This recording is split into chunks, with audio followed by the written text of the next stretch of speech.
Well, when it comes to the control composition clause, I think that's one of the more stranger cross sections or intersections of the record side of the business with the publishing side of the business. I mean, basically, you have two copyrights that are involved in the record business. One is in the sound recording, and the entire record business is built on the buying and selling of that sound recording copyright.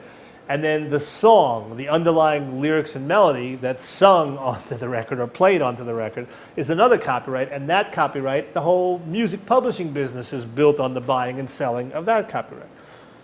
And in record deals, there's a provision frequently that basically says, you're our artist. We're going to pay you a royalty as an artist, as a singer, as a player, as a band. But to the extent that the law requires us to pay the songwriters a mechanical royalty, which right now under the law in 2007 is 9.1 cents per song per record sold, you're going to agree that any song that you control, you're going to give us a better rate, because there's no, I mean, that's the set rate, but you can contract around it. Now again, there's an argument to be made that, hey, there's a minimum wage too. How do we contract around it? Now, people do, they call it internships, and you work for free. But I don't think you could really say, the minimum wage is $10 an hour, but you're going to be in the entertainment business, so you're going to agree to take $7. But with the control competition clause, that's in essence what it says. We know the statutory rate is currently 9.1 cents per song per record sold, but because we're paying you an artist royalty, you're going to agree to give it to us for a reduced rate, which frequently starts out by being a 3/4 rate. So we're going to give you 75% of the rate for starters. And then frequently it also has a cap. So it says we're going to give you 3/4 rate, and we're not going to pay a total of more than 10 songs on an album. So even if you put 20 songs on your album, we're only paying 10 times 3/4 of 9.1 cents. So I can't do all the math in my head, but essentially there's a cap on how much we, the record label, are going to pay for songs total. And the really insidious thing besides the fact that you as a songwriter are reducing the value of your record labels, reducing the value of what you can make from your publishing, at least on the records they sell with your songs. If the law says there's a statutory rate and the copyright powers that be say the rate is now 9.1 cents, why is it that unlike a minimum wage, why is it, or is it legal for the record label to negotiate you to agree to take a lower price? Again, and it's a fight between copyright law and contract law. And it hasn't really been fought much. I think the times when it's been brought up, the labels usually make a deal. It's usually brought up in the context of a renegotiation. So an artist may sue its record label, and one of the claims is that you're underpaying me from my control composition clause and that invalid provision of the contract. And the label renegotiates and they settle the case so it never becomes decided by a court.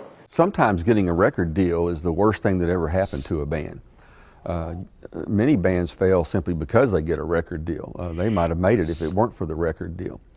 A band ought to sit back and think long and hard about, do they really want a record deal? These days, there are a lot of people who turn them down, and turn them down intentionally. They run the numbers, and it turns out that you can do the math. Another thing that's a negative side of a record company deal that most bands don't really sort of keep in mind, and that is the record company only has X amount of energy that they can expend promoting their artist. And sometimes the biggest single challenge that an artist has is just getting the attention of the record company. They can only promote a handful of artists at one time. They can only go to radio programmers and pitch so many people. They can't sit there and pitch 25 or 30 different artists. And so sometimes the biggest challenge that the artist has is getting the attention of the record label inside the record label. And so just because you got a record label deal doesn't mean that you're going to get attention. And the record labels are smart. They go to where there's the most high likelihood of success. And so if the record company's got a choice between promoting U2's new album and promoting your first album, well, guess which one's going to get the attention? Because you know, anybody could promote U2's album. They're like falling off a log. They get them on Name Your Favorite program. They get them on television. They get them on anywhere they want them. They get them. They get them on newspapers, whatever. But if you're an unknown band and you're a brand new band, you know, what motivation do they have to do that? So it's very, very difficult. It takes a lot of money, takes a lot of energy, and the payoff, the likelihood, the risk of that's of success in that's pretty low. And so sometimes getting a record label deal is the kiss of death for a band, because they get at a record label, but the record label doesn't promote them. They can't. They don't have the resources that it takes to promote them. So my first counsel to an independent artist would be to think long and hard about whether you really want a record label deal or not, especially these days. These days it's tough. Another thing that that an artist better look over is that contract. And you better read that contract very carefully, and you better not have your family lawyer that drew up your grandparents' will read that contract. You have better had somebody who's an entertainment attorney that does that specifically read over that contract. But can you start looking at what you're being charged for? You look at how much you're being charged for doing that, and then you start running the numbers to see how many of these things you're going to have to sell before you break even. You might want to walk away from it. Well, personally, I believe that artists should control their own releases. The technology is available now, and the distribution is available online and through various other sources. Personally, I feel that some artists should avoid working with major labels. It's difficult, you know, it's really a decision that each individual band needs to make. And it's obviously based on their needs and desires. A lot of people would like to go the major route and get the support and the money and to be able to tour and do larger shows and arenas. But really, I think it's about artists and bands gauging exactly where they'd like to go with their music. So I don't know. I don't really have a personal feeling. I don't think, you know, the machine is the beast, so to speak. It doesn't have to be. But I think that once you start accepting a lot of cash, you know, you have to be careful, because it can definitely compromise your vision, your integrity. That's my only concern. It's pretty simple, and I try and educate my clients, and I'm going to sound really nerdy by saying this. I try and get my clients to read about business, at least to tell them about this book that everyone loves, Rich Dad, Poor Dad, which is a great, simple thing for people to read. And it's like, really, the way it is that the band are the board of directors, or the band are the co-CEOs of their corporation. The manager is the president. And then all the people, the lawyer, the publicist, the record label, the road manager, the accountant, are the division heads. And you have to ask your clients, what do you want out of your business?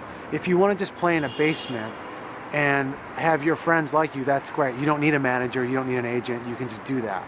If you want to foist yourself upon the world, there are a number of different levels of record labels that can help you. Record labels are just marketing companies, and everybody gets very emotional about it, and they should, because it's a big thing. But really, record companies are just marketing companies, right? They get the rights to your product, and they spend X amount of money to market your record, and they make a markup on it, or a profit, and they pay you what ends up being a very small royalty rate for the trouble. I try to tell my clients why they want to be on a major, why they want to be on an independent, why they may want to, in fact, develop their music in a recorded form completely offline before they even get to a label. It's about decisions, and it's about educating your clients about what the options are.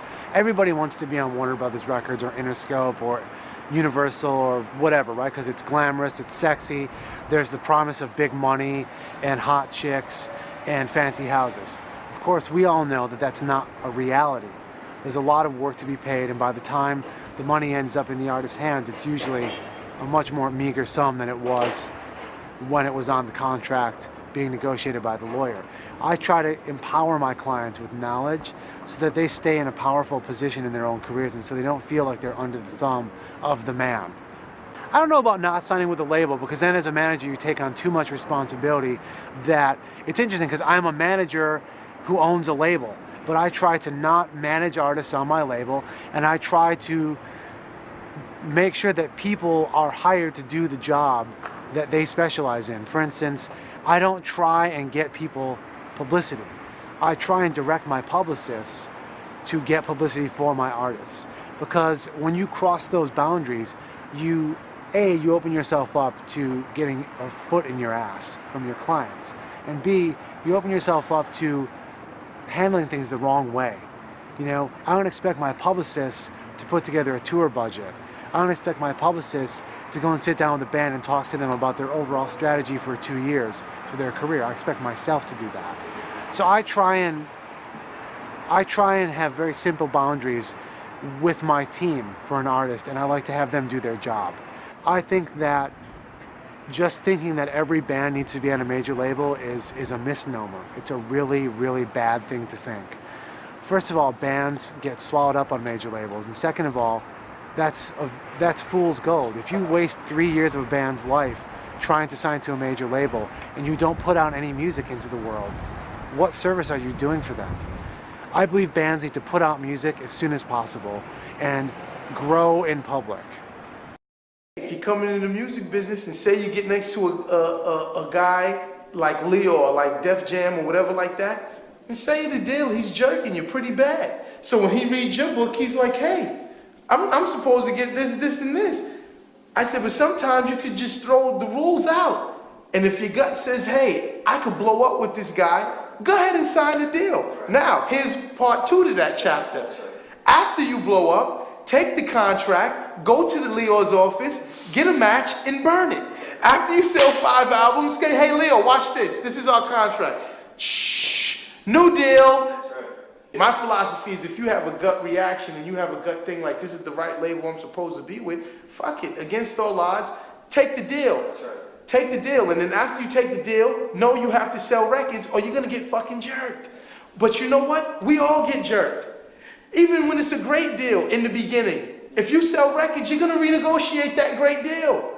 So who cares? Just get in with the right people that you think is going to blow you up and is going to be the thing. Forget that deal. And then once you get in and have the signed contract, work your ass off. Then after you work your ass off and you get up and you're this big success, walk into the thing after you sold your millions of copies and say, hey, you guys know you're going to have to give me a new deal here, right?